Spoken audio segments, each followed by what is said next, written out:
힘을 빼면 물에 뜰 수 있고요. 그리고 구조자가 왔을 때 내가 사겠다 그 사람을 잡아당기는 것이 아니라 그 구조자가 나를 이끌어 가게끔 가만 냅두는 거죠. 믿고 신뢰하는 것이죠. 두렵더라도. 예수님의 제자가 되는 길도 마찬가지입니다. 오늘 본문에 보게 되면은 자기 포기라는 이야기가 나옵니다. 자기 자신을 포기하라는 것입니다. 예수님의 제자가 되기 위해서는 나의 십자가를 지고 나의 존재를 부정할 수 있어야 된다라는 것입니다. 그런데 우리가 이 말을 들었을 때에 예수님 앞에 나 자신을 포기한다라고 했을 때 뭔가 무기력해지는 그런 뉘앙스로 들려올 수 있습니다. 그런데 이것은 무기력한 뉘앙스가 아닙니다. 여러분 서커스 좋아하시나요? 서커스? 서키스 이렇게 발음하나요? 서키스? 예, 저 집사람이 서키스 이렇게 발음을 하더라고요. 한국에는 그 예전에 동춘 서커스가 이렇게 유명했죠. 여러분 보신 적 있어요? 동춘 서커스? 예, 저는 본 적이 있습니다. 저희 동네에 이 서커스 텐트를 갖고 와가지고 한 일주일 동안 이렇게 동춘 서커스 공연을 본 적이 있는데요. 지금은 이 동춘 서커스를 이제 하려고 하는 그 단원들이 없어. 때 어르신들이 이제 고개도 타고 막 그러더라고요.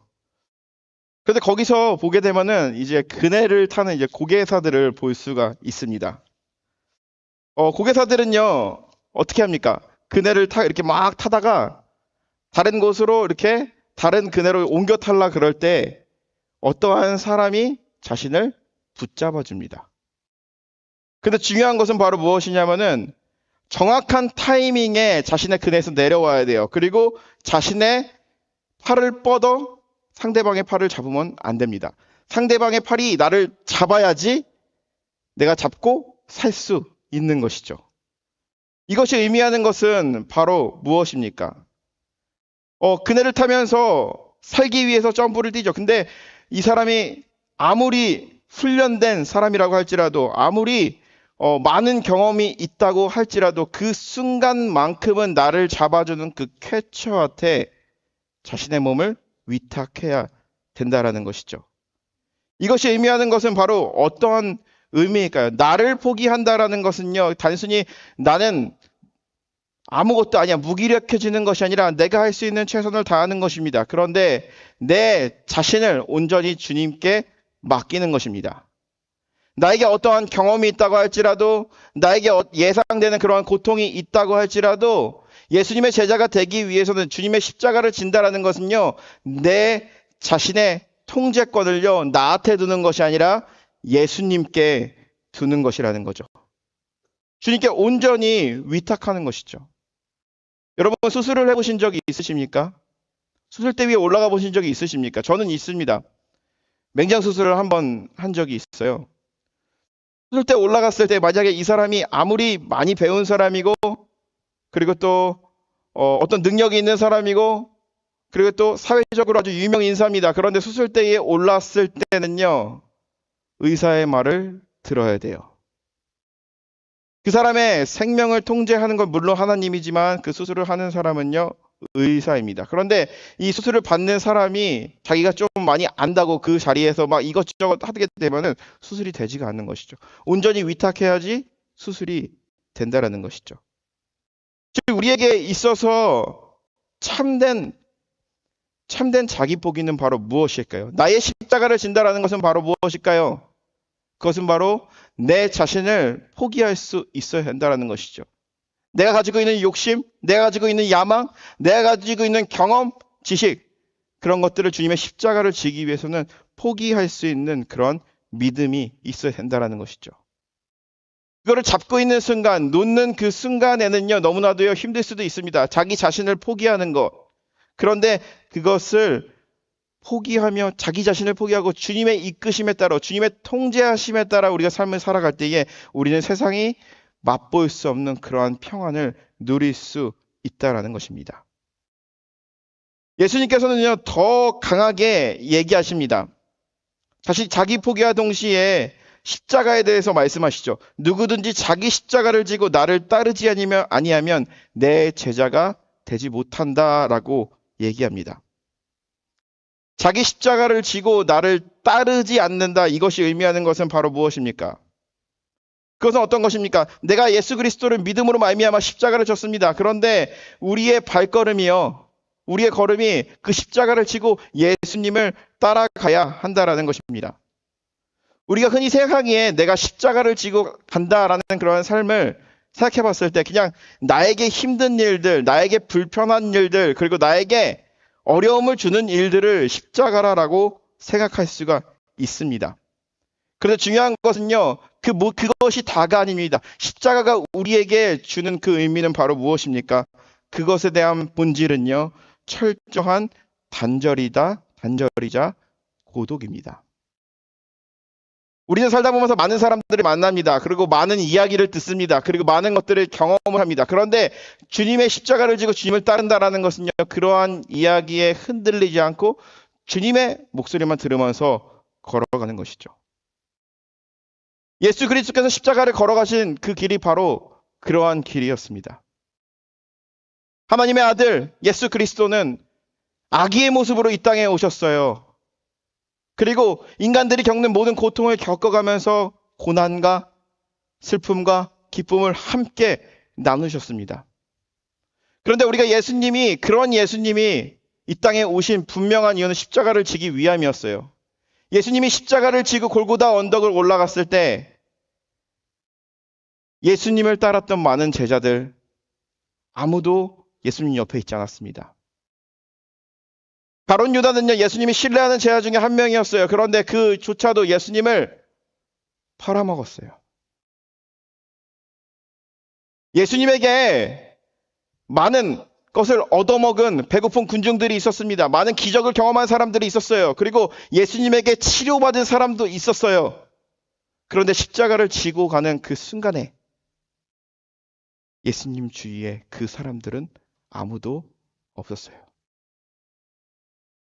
예루살렘 성전에 입성하였을 때 많은 사람들은 종려나무 가지를 흔들면서 호산나 호산나 외쳤습니다. 그 함성이 많은 이들에게 어떠한 영향을 줬을까요? 그리고 우리의 왕으로 오신 예수 그리스도, 우리의 왕으로 오신 주님을 찬양을 했습니다. 그런데 골고다 언덕을 십자가를 메고 올라가는 그 순간에 그 환호했던 사람들 전혀 없었습니다. 저희는 이것을 보고서 볼 수 있는 것은 바로 무엇이냐면 예수님은요, 할 수 있음에도 불구하고, 해도 됨에도 불구하고, 변명할 수 있음에도, 그리고 자신을 변호할 수 있음에도 아무 말도 하지 않고 십자가를 지셨어요. 주위에 따르는 많은 사람들이 있었고요. 예수님이 사랑하는 많은 사람들이 있었습니다. 그런데 십자가를 지는 그 순간만은요, 자신이 공생애를 지내면서 있었던 많은 기적들, 많은 네트워크들, 많은 제자들, 그들과 철저히 단절하며 십자가의 길을 걸어갔던 것이죠. 그 이유는 바로 무엇일까요? 때로는 우리에게 이러한 것들이요, 때로는 우리 주위의 사람들이요, 우리에게 힘을 주기도 하지만 우리 주위의 사람들, 우리 주위에서 나는 여러 가지 보이스들이요, 우리를 예수님의 길을 걸어가지 못하게 할 때도 있다라는 것이죠. 예수님은 극단적으로 말씀하신 거죠. 형제를 미워하고 아내를 미워하고 그리고 또한 너희 부모를 미워하라 라고 이렇게 비유를 들어서 말하지만 이것이 주는 의미는 바로 무엇이냐? 우리가 예수님의 제자가 된다라는 것, 십자가를 지고 따른다는 것은요, 진짜 나의 부모와 가족과의 관계를 끊으라는 것이 아니라 하나님과 나와의 고독한 시간을 가지라는 것이죠. 그것이 바로 예수님, 우리가 져야 될 십자가라는 것이죠. 십자가를 지고 가는데 주위에 많은 사람들이 나를 응원해 준다 시고 힘들면 내려놔, 포기해도 돼, 그런 얘기를 계속하는 거예요. 그러면 끝까지 십자가를 지고 갈 수 있을까요? 십자가를 지고 가는 목적은 하나님의 뜻을 이루기 위해서 예수님은 이 땅에 오셨습니다. 그렇기 때문에 주위에 사람들이 없는, 그리고 또한 주위의 사람도 찾지 않았어요. 스스로 고독한 순간 가운데 빠뜨린 것입니다. 그런데 그 순간에 붙잡은 것은 바로 하나님의 뜻이었던 것이죠. 십자가를 진다라는 것은요, 예수님에게 아주 고통스러운 일이었습니다. 예수님도 하고 싶었을까요? 예수님도 많이 흔들렸을 것입니다. 겟세마네 동산에서 예수님께서 기도하실 때 이렇게 기도하죠. 아버지여, 할 수만 있거든 이 잔을 내게서 옮겨주시옵소서. 땀이 피가 되도록 그렇게 기도하셨습니다. 죽음의 순간 예수님도 두려웠어요. 무엇이 두려웠어요? 고통이 두려웠겠죠. 그리고 내가 사랑하던 모든 사람들이 나를 외면할 거라는 그 사실도 알고 있었어요. 그리고 세상에서 가장 치욕스러운 수치를 당할 것이라는 것도 알고 있었기 때문에 그것을 피하고 싶었습니다. 그런데 예수님이 말씀하시죠. 그런데 내 뜻대로 하지 마옵시고 아버지 뜻대로 하옵소서. 예수 그리스도를 따른다는 것, 우리가 주님의 십자가를 지고 따른다는 것은 바로 어떤 의미입니까? 정말 예수님께서 말씀하신 것대로 나의 가족과 사랑하는 사람들과 나와의 단절을 요구하는 것이 아닙니다. 세상에 많은 보이스들이 있고 많은 이야기들이 있고 우리를 기쁘게 하고 즐겁게 하고 슬프게 하는 여러 가지 것들이 있습니다. 그런데 그러한 모든 것들이 있는 순간에 십자가를 지는 자가 바라봐야 될 것은 바로 무엇입니까? 하나님을 바라봐야 된다라는 것이죠. 아무리 어려운 순간이라고 할지라도, 아무리 집중하기 어려운 순간이라도 내가 십자가를 지는 인생이라면은 예수 그리스도를 바라봐야 한다라는 것이죠. 예수님께서 말씀하십니다. 수많은 무리들을 향해서 너희들이 지금 이곳에 나를 따르겠다라고 왔는데 정말 나의 제자가 되려면은 너희들에게 주어진 십자가를 지고 있어야 된다. 그런데 그 십자가를 지고만 있어서는 안 된다. 나를 바라보며 나를 따라와야 된다. 우리는 어떻게 이러한 결단을 내릴 수 있을까요? 십자가를 지는 것이 우리가 처음 예수 믿을 때는 참 쉬워 보였을 수도 있는데 점점 이 복음에 대해서 알면 알수록 이것이 우리에게 어렵게 다가올 때도 있습니다. 예수님께서는 근데요, 이 십자가를 져야 되는 그 순간에 우리가 감정적으로 십자가를 지지 말라라고 이야기합니다. 오늘 비유해보게 예수님께서는 두 가지 비유를 들었습니다. 첫 번째로는요, 망대를 세우는 자와 그리고 전쟁에 나가는 임금에 대한 비유입니다. 어떤 사람이 망대, 커다란 빌딩을 세우는데 그것을 위해서 돈도 마련해야 되고 여러 가지 재료도 마련해야 그래야지 이제 빌딩을 지을 수가 있는 것이죠. 그런데 그런 거 전혀 계산하지 않고 감정적으로 나 큰 망대를 갖고 싶어, 빌딩을 갖고 싶어 그러면서 진다 그러면은 당연히 그 성은 이루지 못한다는 것이죠. 어떤 사람이 전쟁에 나갑니다. 어떤 왕이요 전쟁에 나갑니다. 전쟁에 나가기 위해서는 아군의 숫자가 몇 명이고 적군의 숫자가 몇 명인지 파악을 해야 됩니다. 그리고 우리가 가지고 있는 화력이 얼마인지, 적군이 가지고 있는 화력이 얼마인지 지형적인 철저한 계산과 검토 끝에 이렇게 하면 이 전쟁에서 승리할 수 있겠다라고 하면서 전쟁을 해야 되는 것이죠. 그렇지 않고서는 당연히 질 수밖에 없습니다. 그런데 우리가 전쟁의 비유에 대해서 보게 되면 예수님께서는요, 그들에게 이렇게 얘기합니다. 만일 못할 터이면 그가 아직 멀리 있을 때에 사신을 보내어 화친을 청할지어다. 이 말이죠. 전쟁에 나가려고 하는데 우리가 가지고 있는 군대와 상대방의 군대를 비교해 봤을 때 우리가 이길 수 없다라고 생각을 했을 때 화친을 보낸다라는 것은 어떤 것이죠? 항복한다라는 의미예요. 우리 친하게 지내자 하는 거죠. 강한 사람은 우리 친하게 지내자 이렇게 하지 않아요. 내가 저 사람과 싸워서 질 것 같으면은 왜 이래 우리 친하게 지내자 이렇게 나오는 거예요. 즉 항복을 의미하는 것입니다. 내가 가진 1만 명의 군사로 거대한 2만 명을 이길 수 없다라는 걸 인정하는 것이죠. 우리의 신앙생활도 마찬가지입니다. 내 힘과 내 의지로는 나의 죽음을 이길 수 없다라는 것이죠. 인생의 고난의 순간에 그 모든 것을 우리의 힘과 우리의 능력으로 이겨낼 수 없습니다. 냉정하게 판단해야 합니다. 이렇게 살다간 내가 망할 것이다 라고 말하는 것이죠. 그런데 그 순간에 우리가 해야 될 것은 바로 무엇이냐? 내가 질 것 같은 그 전쟁에서 화친을 청하는 왕처럼 우리가 항복을 하는 거예요. 주님 앞에 항복을 하는 것입니다. 주님, 제 힘으로는 지금까지 버텨왔는데 더 이상 할 수가 없습니다. 주님, 이 순간 제가 주님 앞에 항복합니다. 이 항복의 선언은요, 비참해지는 것이 아닙니다. 세상으로부터 내가 경쟁하는 어떤 경쟁자에게 항복을 선언하고 내가 졌어라고 얘기하는 것은요, 비참하게 다가올 수 있습니다. 그런데 주님 앞에 내가 할 수 없음을, 내 자신의 능력과 힘으로 이룰 수 없음을 고백하며 나아갔을 때 주님이 주시는 깊은 평안이 있겠다라는 것이죠. 즉 예수님은요, 예수님의 제자가 되기 위해서, 예수님을 따르기 위해서는 그냥 감정적으로 주님의 제자가 되겠습니다, 주님을 위해서 죽겠습니다라고 따르라고 말씀하신 것이 아닙니다. 예수님의 제자가 된다라는 것은요, 예수님의 제자가 되는 과정 가운데 아픔도 있을 것이고, 예수님이 제자로서 이 땅에서 살아가는데 어려움도 있습니다. 고난도 있어요. 그런데 그것을 감수하며 나의 힘으로는 이거를 이길 수 없는데 주 나와 함께 해주신다 그러면은 내가 그 길을 넉넉히 걸어가겠습니다. 내가 이루는 것보다 주님이 이루는 것이 더 낫기에 주님께 내 삶의 통제권을 맡기겠습니다 하고 내어놓는 것이죠. 여러분, 우리가 베드로를 한번 생각해 봤으면 좋겠습니다. 베드로는 예수님이 정말 아끼시던 제자예요. 그리고 그 스스로도 예수님이 가장 신뢰하는 제자라고 믿던 사람들이었습니다. 그런데 예수님께서 십자가에서 죽을 것을, 자신의 고난을 예고하였을 때 베드로는 어떻게 나왔나요? 주여, 그럴 수 없나이다. 내가 주를 위해서 죽겠나이다. 다른 사람들은 다 가만히 있었어요. 다른 제자들은. 근데 베드로 혼자만 내가 주를 위해 죽겠습니다라고 감정적인 대답을 했습니다. 그 순간에는요, 베드로가 굉장히 멋있어 보였을 수도 있어요. 와, 쟤는 우리가 할 수 없는 그런 믿음의 고백을 하네? 그럴 수 있어요. 근데 중요한 것은요, 이 감정적 고백에는 분명히 한계가 있다는 거죠. 베드로가 얼마나 감정적인 사람이냐면은 예수님을 이제 사람들이 잡아가기 위해서 대제사장들과 무리들이 찾아옵니다. 그런데 베드로는요, 예수님을 보호하기 위해서 칼을 들었어요. 종의 귀를 잘라버렸어요. 예수님을 보호하기 위해서.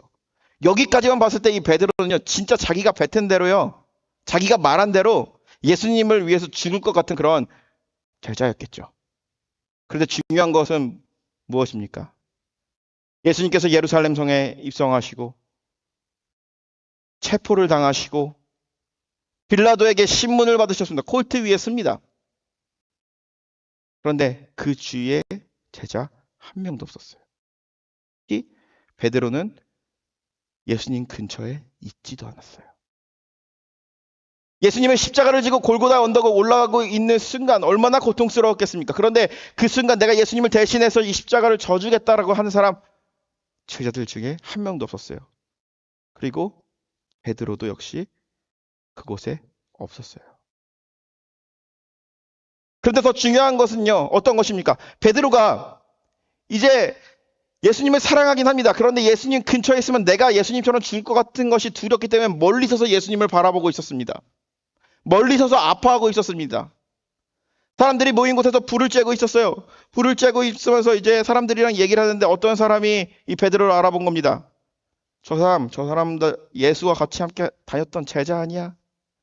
베드로는 처음에 얘기합니다. 아니에요. 나 저 사람 몰라요. 안 따라다녔어요. 두 번째로 묻습니다. 아니에요. 세 번째로 물어요. 세 번째는 어떻게 됩니까? 그 사람을 저주한 게 아니라 예수님을 저주합니다. 아니라고 하면서 그 순간 어떤 일이 일어났죠? 닭이 울기 시작합니다. 예수님께서 말씀하시죠. 내가 닭이 울기 전에 3번 나를 부인하겠다라고. 베드로가 예수님을 3번째 부인하는 순간 닭이 울었어요. 베드로는요, 오열을 하기 시작합니다. 내 모습을 보는 거죠. 그것이 바로 베드로의 모습입니다. 감정적으로 나왔고요. 감정적으로 고백과 감정에 맞게 살았어요. 마음이 오는 대로, 필이 오는 대로 그냥 살아가는 것이 바로 베드로였어요. 그런데 그 베드로의 고백과 신앙이 좋은 줄 알았는데 무너지는 순간을 보게 되는 거죠. 예수님께서 사망 권세를 이기시고 부활하셨습니다. 부활하신 예수님이 부활하셨다는 소식을요, 제자들이 알고 있었을까요? 몰랐을까요?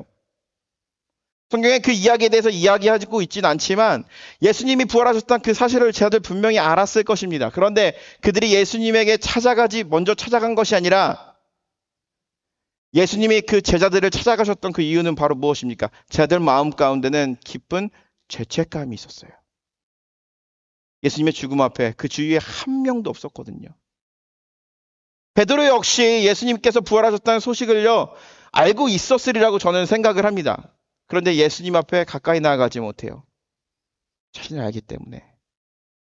베드로가 돌아간 곳은 어디였습니까? 바로 자기가 고기를 젓던 갈릴리 바닷가로 가게 됩니다. 그런데 그곳에서 예수님은 베드로를 부르십니다. 그러면서 그에게 해변으로 나와서 그를 먹이시며 아침 식사를 주시며 말씀하시는 거죠. 요한의 아들 시몬아, 내가 나를 사랑하느냐? 내가 나를 사랑하느냐라고 물었을 때 베드로는요, 예전 같았으면 이렇게 대답을 했겠죠. 감정적으로.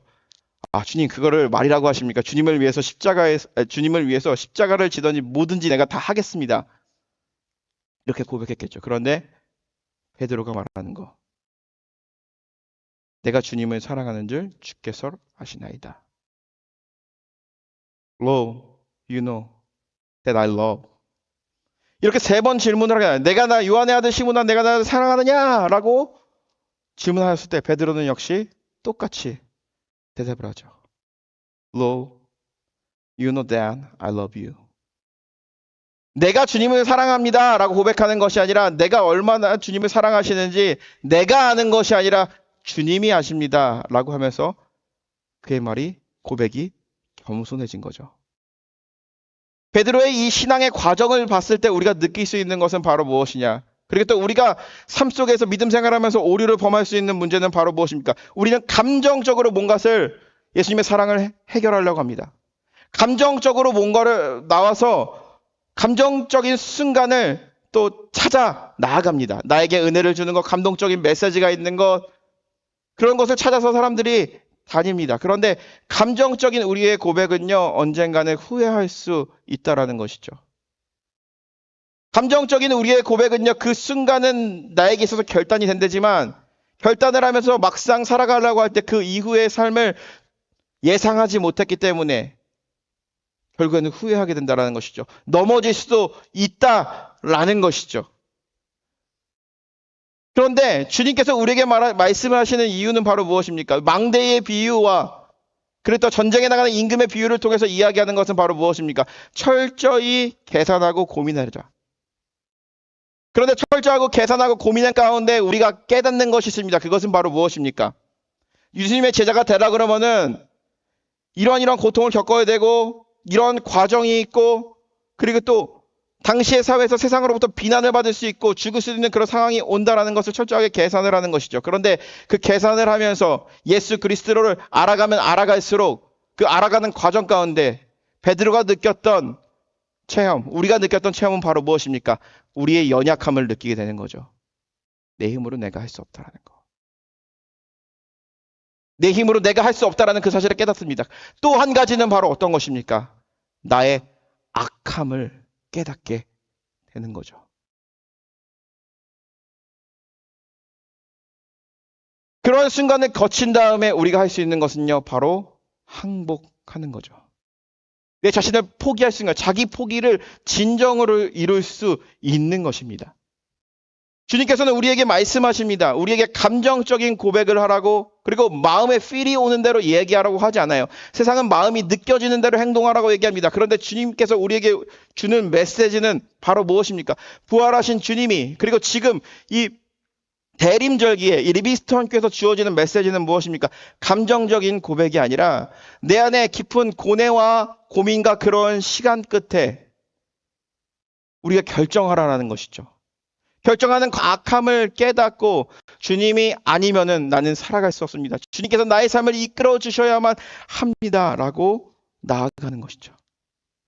베드로의 고백처럼 혈기완성하고 감정에 따라 행동하는 제자 베드로였지만 그 모든 과정을 거치고 난 후에 그가 하는 것은, 그가 고백하는 것은 주께서 나를 사랑하시는 줄 주께서 더 잘 아시나이다. 이처럼 우리가 예수 그리스도의 제자가 된다는 것은요, 인생을 판단하고 그리고 또한 앞으로 나아가는 데 있어서 우리의 연약함을 인정하는 겁니다. 그리고 주님께서 나의 인생을 끌어줄 것을 믿고 의지하며 나아가는 것입니다. 내가 지고 있는 모든 것들, 자존심들, 분노, 그리고 또한 야망, 이런 것들을 내려놓을 때에 이것이 수치스럽다고 생각할 수도 있습니다. 그런데 그것을 내려놓을 때에 주님께서 우리에게 주시는 깊은 평안이 있다는 것이죠. 내 힘과 내 의지가 아니라 하나님이 이끌어 가신다라는 것. 주님께서는 오늘 본문을 통해서 이야기하고 계십니다. 두 비유를 든 다음에 하시는 말씀이 바로 무엇입니까? 이와 같이 너희 중에 누구든지 자기의 모든 소유를 버리지 아니하면 능히 내 제자가 되지 못하리라. 여기서 말할 때 사람들은요, 능히 자기가 가진 소유를 버리지 못한다고 했을 때 딱 떠오르는 것은 돈이에요. 내가 가지고 있는 지위예요. 내가 가지고 있는 패밀리예요. 그런데 가장 중요한 것, 그런 것들에 대해서 걱정합니다. 그런데 가장 쉽고도 어떻게 보면 가장 어려운 것을 내려놓지 못할 때가 많죠. 그것은 바로 무엇입니까? 내 자신을 내려놓는 거죠. 다른 것을 포기하는 거에 대해서 되게 안타까움을 느낍니다. 그런데 내 자신을 포기하는 거에 대해서 굉장히 인색할 때가 있다라는 것입니다. 그런데 주님께서는 우리에게 말씀하십니다. 마지막으로 주는 메시지죠.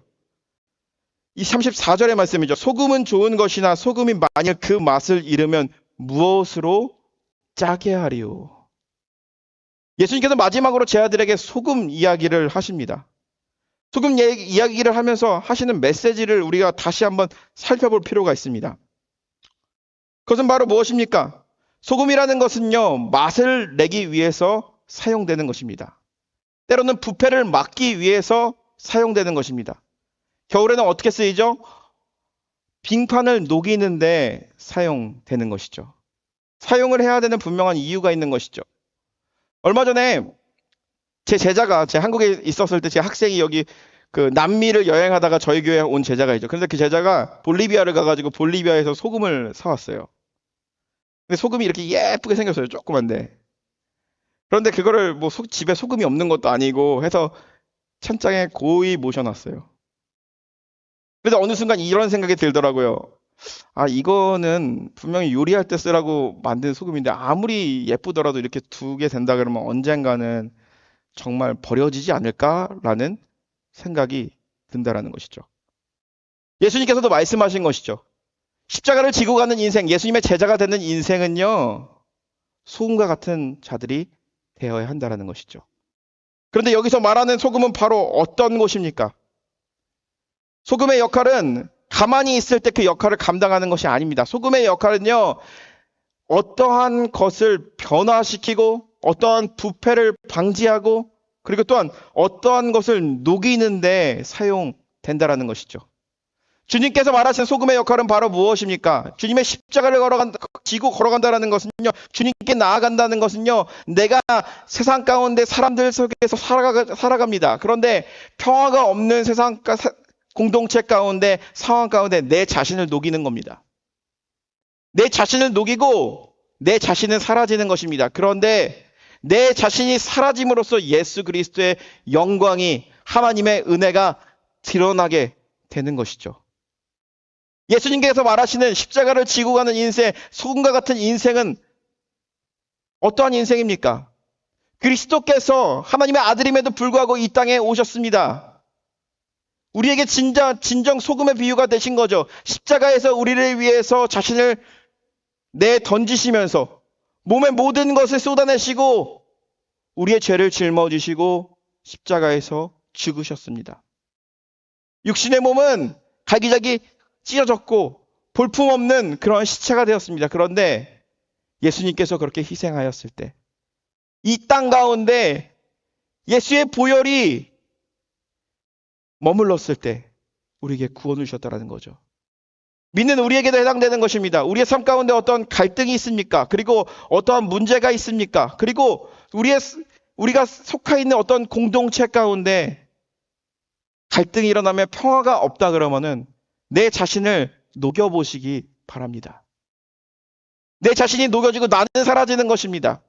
내가 가지고 있는 자존심도 내려놓고 내가 가지고 있는 여러 가지 아픔들도 내려놓습니다. 왜냐? 나의 삶은 예수께서 통제하시는 삶이기 때문에. 그런데 내 자신이 그 공동체 가운데 묻어가는 겁니다. 내 자신의 어떠한 것들은 소멸되는 것입니다. 그런데 그 공동체에 하나님의 영광이 드러난다라는 것이죠. 얼마 전에 한 곳에 제안서를 넣은 적이 있습니다. 우리 교회에 대해서. 결과가 아직 나오지 않아서 말은 하지 않도록 하겠습니다. 그러면서 이제 저에 대한 소개를 썼는데, 뭐 이거 뭐 가족이 뭐 몇 명이고 뭐 어디 교회를 하고, 근데 이제 저희 목회에 대해서 써야 될 그게 있었어요. 그런데 목회에 대해 쓰는데 무엇을까 하다가 이제 한번 이제 제가 옛날에 썼던 글들을 봤어요. 그런데 제가 목사 안수 받을 때 주님 앞에 성직 서약했던 것이 있더라고요. 그 성직 서약했던 내용은 바로 무엇이냐면, 나는 죽고 교회는 살고 세상의 모든 사람들을 끌어안는 자가 되게 해 주시옵소서. 그게 저의 성직서원이었어요. 지금도 붙들고 있고요. 그런데 이 소금의 비유를 들었을 때 정말 목사가 돼서 내가 정말 나는 죽고 교회는 살고 라는 마음으로 목사 안수를 받았는데 내가 정말 녹아지고 있는가? 우리 교회 가운데, 우리의 공동체 가운데, 그리고 또한 한 집안의 가장으로서 정말 녹아지는 인생을 살아가고 있는지 질문했을 때 회개가 나오더라고요. 우리는 진정 물어야 됩니다. 예수님의 제자입니다. 그리고 십자가를 지고 있습니다. 그런데 십자가를 지고 예수님을 따르는 사람들은요, 소금처럼 녹아서 없어져야 된다는 것이죠. 그런데 내가 녹아서 없어졌을 때 예수 그리스도의 평안이 우리 가운데 온다라는 것입니다. 리빙스턴 교회 창립 45주년 예배를 준비할 때면 토요일 저녁에 제가 늘 하는 것이 있습니다. 목사님들이 남겨놓고 갔었던 그러한 자료들을 보게 됩니다. 초대 김종만 목사님이 썼던 그 간절함에 대한 글들을 보면서 마음을 다잡기도 하고요. 교회가 흥했던 시대를 보기도 합니다. 그리고 교회가 어려웠던 시대를 보기도 합니다. 오랜 시간 동안 그 교인의 명단 중에 아직도 계신 분도 있고요. 하늘나라에 가신 분들도 있고요. 그리고 한 번도 이름을 들어본 적이 없는 분들도 계십니다. 그래서 제 마음 가운데 드는 생각이 있었습니다. 그 생각은 바로 어떤 것이었냐면, 리빙스턴 교회가 한때는 아주 좋을 때도 있었고 어려울 때도 있었고 그냥 그럴 때도 있었고, 아무튼 45년 동안 건물로서 존재하는 것이 아니라, 우리는 건물이 없잖아요. 공동체로서 지금까지 존재했다라는 그 사실입니다. 그런데 그 공동체로서 존재할 수 있었던 것은 한 사람 한 사람 성도님들이, 한 분 한 분 목사님들이 이 교회 가운데, 주님의 교회 가운데 자기 자신을 녹이며 하나님의 영광을 드러냈기 때문이라고 저는 강한 확신이 들었습니다. 우리 교회가 지금까지 오게 되었습니다. 이것을 보았을 때 하나님의 영광이 아니고서는 고백할 수 없는 정말 큰 은혜입니다. 그런데 우리가 기억해야 될 것은 바로 무엇이냐면, 우리가 정말 거룩한 공동체, 그리고 또 하나님이 기뻐하시는 공동체가 되기 위해서는 우리의 교회 가운데, 우리의 삶 가운데 하나님의 영광이 드러나며 하나님의 사랑이 나타나야 하는데, 그러기 위해서는 우리 모두 십자가를 지는 인생으로서 우리 자신을 하나님의 사역을 위해서, 주님의 십자가를 지기 위해서 녹여내시는 저와 여러분들이 되시기를 주님의 이름으로 간절히 축원합니다. 여러분들의 삶을 녹이십시오. 이 교회 가운데, 공동체 가운데 내가 드러나고자, 그리고 또한 나의 아픔이, 내가 상처받지 않으려고 다른 사람을 녹여 나의 정체성만을 지키는 것이 아니라 우리 자신을 녹여서, 우리 자신을 희생해서, 우리 자신을 주님께 드리고 나의 삶, 나의 교회를 모든 것의 통제에 대한 권한을 주님께 맡기며 예수님의 제자로서 우리에게 주신 그 십자가를 우리가 값지게 지며 한 걸음 한 걸음 나아가시는 우리의 교회, 그리고 또한 우리의 가정, 그리고 여러분들의 삶이 되기를 주님의 이름으로 간절히 축원합니다. 한 주간 우리가 연습해 보시기 바랍니다. 우리 자신을 내려놓는 겁니다. 우리 자신을 교회에 녹이는 겁니다. 우리 자신을 우리의 가정에 녹이는 겁니다. 그리고 우리 자신을 부인하는 것입니다. 그랬을 때 우리에게 주어지는 것이 더 큰 고통인지 아니면 주님이 주시는 평안인지 한 주간 경험하며 또 그것을 경험하였다면 또 함께 나누는 우리 사랑하는 성도님들 되시기를 주님의 이름으로 축복합니다. 기도하겠습니다.